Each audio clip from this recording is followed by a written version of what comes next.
Good morning, everyone. Good evening, wherever everybody is.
Shalom, welcome back.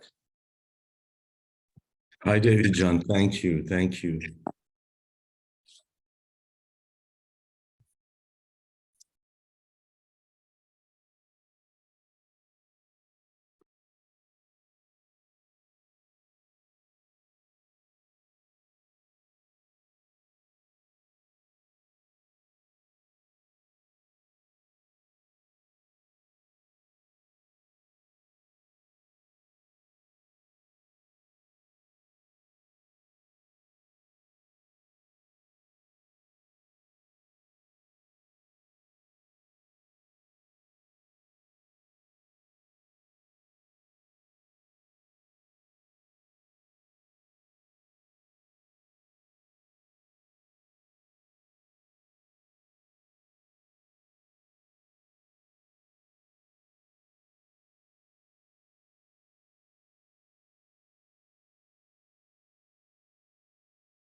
Hi, Shlomo.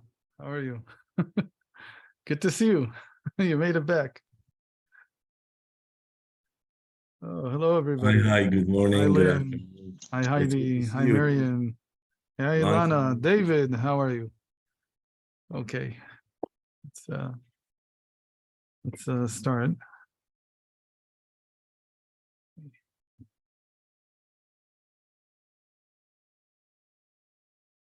So, good morning. Today is the 9th of Tammuz and the 28th of June. And since we have two parashot, two readings, two portions this week, then they're always connected. Whenever there are two portions, they're always connected in the fourth day, in the fourth reading. So that's what we have today. And there's a interesting link between them, that in the last part of Chukat, when there's a verse that we love that reads like this. Concerning this, those who speak in parables said, come to Cheshbon, may it be built and established as the city of Sichon. What we have here actually is an early prophecy from the Moabites, and it was included in the Torah. And basically those who speak in parables are Balaam, who we're going to see in the next parsha, and his father Beor, who was also a prophet. Both of them were considered to be prophets. And I'm sorry, well, I'm recording here, so it's okay.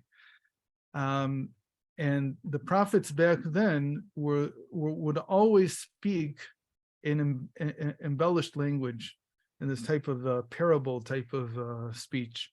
And so they were prophets of Moab, and the Jewish people conquered the land of Sichon and his city called Cheshbon.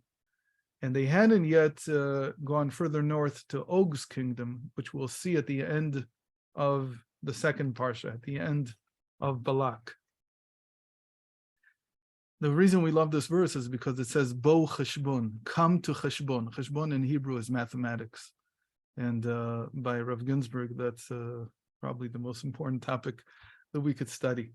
There's so much to be said about Balak and Balaam mathematically, but I'm going to leave it because you need to see the words in Hebrew in order to see it. But it's beautiful allusions, mathematical allusions. Okay, so let's get into Balak and see what's going on with this whole story. This is before the Jewish people enter into the land of Israel. They are confronted by Moses's arch enemy.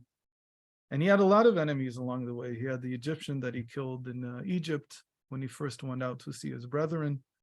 He had Pharaoh that he had to face off with, both the one that was in his time and maybe later, the one that in the end released the Jews. He had to face off with Korach, which was a very difficult confrontation because he was a cousin of his. But now he has to face off with his equal. And why do we say that he's his equal? Because the sages say that there was one prophet that God gave to the non-Jews that was equal to Moses, who had the same level of prophecy as Moses, Yodea Dat Elyon. He knows God's point of view, as it were, on reality. And the reason the sages say that God gave this prophet to them was so that they would not be able to come and say, had you given us a prophet like this, we would have followed the Torah. So he says, I gave you a prophet like this, but he decided to go against the Torah, in a sense, go against Moses, who brings down the Torah. And so this becomes like his arch enemy, the one who's closest to him in stature, and yet is completely the anti-particle of his own soul. So what was Balaam's greatness? How was he such a great prophet? It says in the beginning that, where was he from? It says that Balak sent messengers to Balaam, the son of Beor, to the town of Petor, which is on the Euphrates River, the land of his people. And who are his people? So Rashi says that this people is Balak's people. But we know that Ammon, which is where he's from, they hid their nationality. They didn't want people to know where they were from. And what is this idea of hiding one's nationality? Why would you do that? So the explanation is that Balaam became the great prophet that he was because he was a universalist. He hid his nationality not because he was ashamed of it, because he didn't want. He saw, this is like his great vision, that in the end all the peoples of the earth are equal, and so everybody has to be equal to everyone else. That was his great prophecy, and actually he was the first, you would say, universalist, the person who didn't see differences between people. He didn't see differences in sex and color and race, in religion. None of these things troubled him at all, and all he saw was people. And this was a great prophecy that he had, and this was what he was trying to teach the world and trying to advance the world towards, this lack of borders, of there not being any borders.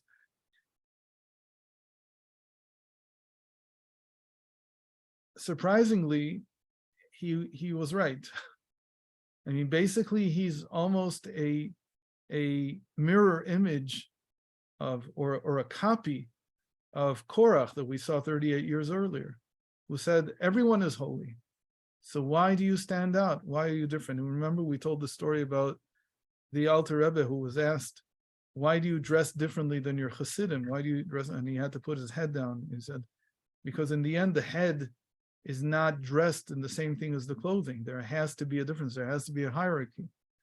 But that being said, obviously, the entire body has life force.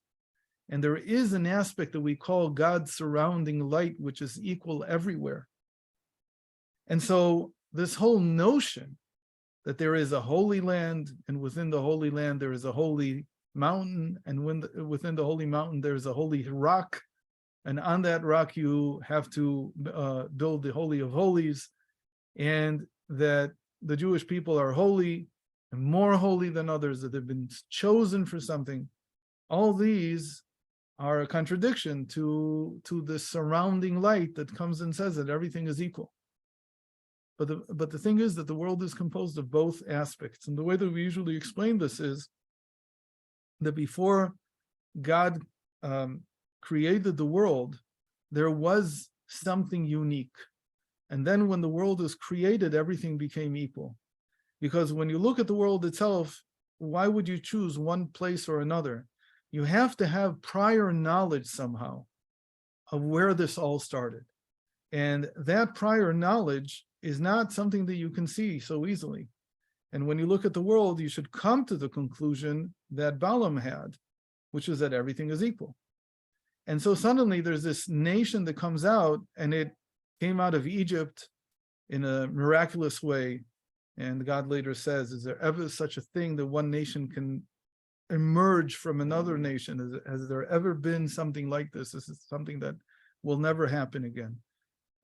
They receive a Torah that they claim that God says is unique. Nobody else wanted it. They were the only ones who wanted it. And he takes them to the land that he says, this is the land that my eyes are upon from the beginning of the year to the end of the year. And again, what do you mean that he's not watching the rest of the world? Of course he is. So all of these things are the staples of Moses's prophecy, that as much as the prophecy contains and has room for everyone, it does set up a hierarchy. And this is something that Balaam was exactly the antipode of, and he couldn't stand that. And the whole point for him was to come and show that everyone is equal. And when he came to curse the Jewish people, that was how he was going to curse them. He was going to say, you're just like everyone else. There's nothing special about you. You're exactly the same. So this is the grand confrontation. It's a grand confrontation because this is what lies at the heart of Judaism. Is there in the end a center point to reality? Was the world created from somewhere, or is it just an expansion that's equal in all directions? Which is it? If you believe, let's take there was a beginning of the modern era Jew, his name was Spinoza, Baruch Spinoza, and he was the one who wrote the philosophy that everything is equal. And there is no hierarchy here in the world at all. Everything is the same. There's no godliness in the sense of something that is worthwhile to serve, to worship. That doesn't exist. A Jew wrote this. In that sense, he's the modern incarnation of Balaam, building a philosophy like that. And in the end, this confrontation that we're going to look at for the rest of the week, the next 2 times, is centered on this idea of, can there be universalism that comes after the special nationalism of one people? Can there be such a thing? This is what Moses and the Jewish people are confronting. In other words, Balaam is right, just like Korach was right. In the end, there has to be equality. But even within this equality, there remains the head, which is dressed differently than the rest of the body. There remains a land that is more holy than the others, and it has to not remain segregated, but rather to influence and lift the rest of the world to its level.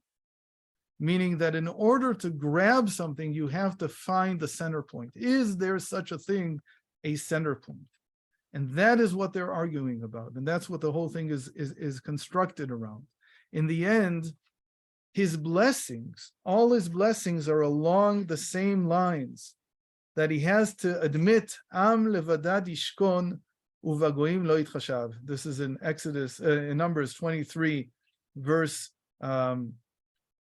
And the translation is, see, there is a nation that will dwell alone.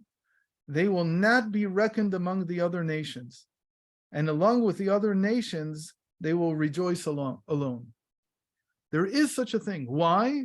Because there is no other way to lift the world. Otherwise, there is also no God. Otherwise, everything is equal. You could bow down to the table. Again, this is Spinoza, classic Spinoza. You can bow down to the table, you can bow down to my microphone, you can bow down to me, bow down to everything. Everything is equal, it's all the same. If you want to say that there is God that is beyond this reality, which is not just equally everywhere, you have to assume this idea of a hierarchy that is something that there is beyond. There's always something outside of the picture, outside of the dimensions that you see. But the purpose of that is not to make a hierarchy in the sense of somebody who's more important or somebody who is segregated. On the contrary, the purpose of that is that there be a place from which holiness enters into the system. In order to have a system that works, there has to be a way to touch the infinite. And that point where the infinite is touched is a single, unique point. Otherwise, everything becomes infinite, everything becomes the same, the world becomes just one mush, and God is just everything. But the whole idea that there's such a thing called holiness, the whole idea of holiness means, literally in Hebrew, means something that is separate, not necessarily segregated, but separate, distinct. It has a different level. And this is, if you look at the entire history of the Jewish people, this is what the whole struggle has been about.